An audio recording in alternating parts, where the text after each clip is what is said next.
I picked up the 8GB MacBook Pro M1 13-inch. It's got the touch bar. When I stream, I have my 16-inch MacBook Pro, which is my production computer. And I had another older 15-inch MacBook Pro that I was using to send my stream from my 16-inch into the 15-inch. And then it would upload to Twitch. That's how I was doing my streaming because I didn't want to run everything all on one system because it would slow down my production computer. I had my 2018 15-inch MacBook Pro and I saw that the new 13-inch M1 came out. And so I decided I wanted to give the M1 a try because I heard so many good things about it. Figured I would sell off my 15-inch and see if I can use the M1 strictly for streaming. In the meantime, I'd test it out, let you guys know how it is for production, because I know people have been DMing me and asking me about how's the M1 computer for production. So I want to show you guys some of the results I came up with. I got the 8GB RAM, 512GB hard SSD internal hard drive, space gray.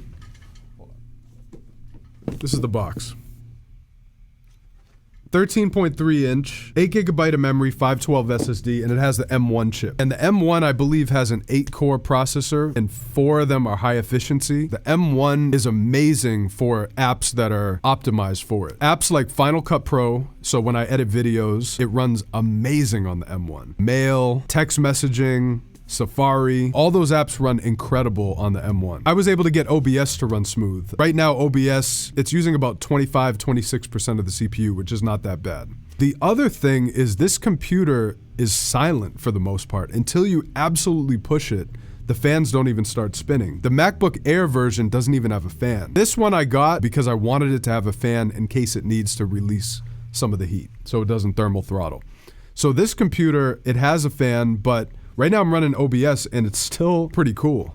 My other computer, the fans would be spooling up, it would be like getting hot. Also, the battery life is phenomenal on this computer. I cannot stress that enough. If you're doing things, video editing with Final Cut, or you're on Safari, on the M1 optimized apps, the battery life is phenomenal on this computer. I can't even stress it enough. Maybe twice or 3 times as good as my 16-inch 2019 MacBook Pro. In terms of everyday tasks, this computer is amazing because of the battery life. It's super fast with everyday tasks. Probably a little faster than my 16-inch. I watched some studies, video editing wise, it's a little bit faster than even the 16-inch for video editing too, I think in some ways. What I think would be useful is if I actually compare the M1 and the 16-inch MacBook Pro in Ableton. I want to show you guys what I came up with. So what I did was I loaded up a session. I made it all with stock Ableton plugins. In this session, what I tried to do was max out whichever computer would max out first. In this test, I did all Ableton factory plugins. Both of them were set to 512 samples of latency. I loaded 24 wavetables with sound design in them, so every wavetable had sounds that I made in them. I was able to get 48 hybrid reverbs, 40 auto filters, 8 glue compressors, 24 EQ8s, and 56 simplers that were triggering a sound. Let's go to the screen,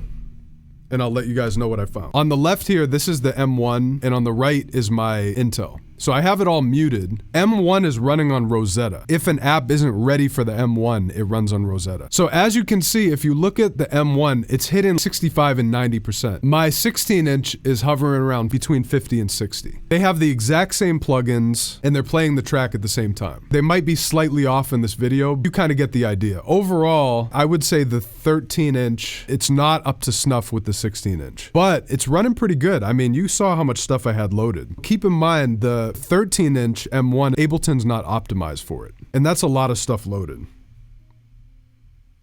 Yeah, it's a 512 versus 8 terabyte. I mean, that's a good amount of tracks. A lot of stuff that's loaded. But clearly, the 16-inch is way better optimized for Ableton right now. But to put it in perspective, I spent $6,000 on this 16-inch MacBook Pro.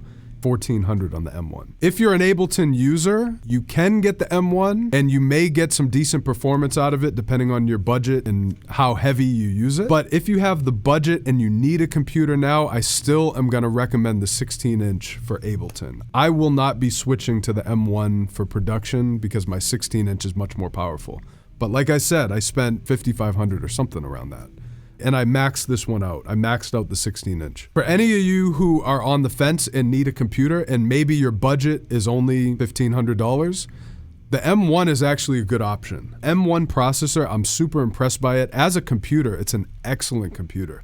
for everyday tasks. I'm streaming through OBS to Twitch right now, and it's running on Rosetta, and it's doing really well. Maybe a little bit higher CPU than my 2018 MacBook Pro. It was a 6-core i9 2.9, but this computer doesn't get hot. The fans almost never go on. I hooked it up to my external monitor. The fans didn't even spool up at all. I mean, it's just an incredible machine.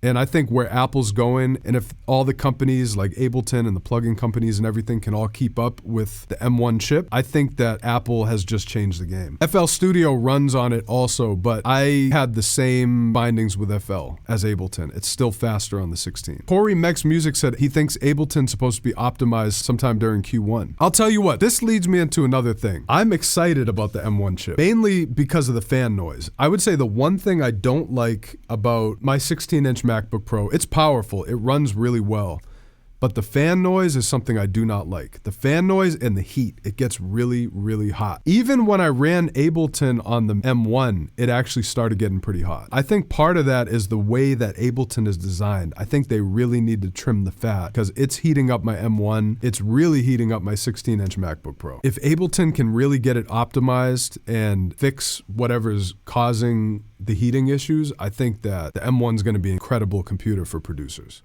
So if you're a Logic user, I know the M1 is already optimized. I'm looking forward to what Apple's going to come out with this year. Like, what other M chips are they going to come up with for pro users? Can I get a 16-inch MacBook Pro with something like a M1X or M2 chip? How many cores will that have? I mean, what really impressed me when I plugged in this M1 right where my 16-inch is right here with the external monitor, it was silent. I really like that. Has me looking forward to what's to come with laptops.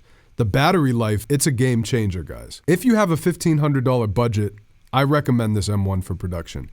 If you have a higher budget and you need a laptop right now, I would still say to go for the Intel-based 8-core 16-inch. For what's available right now, the 16-inch is a better system.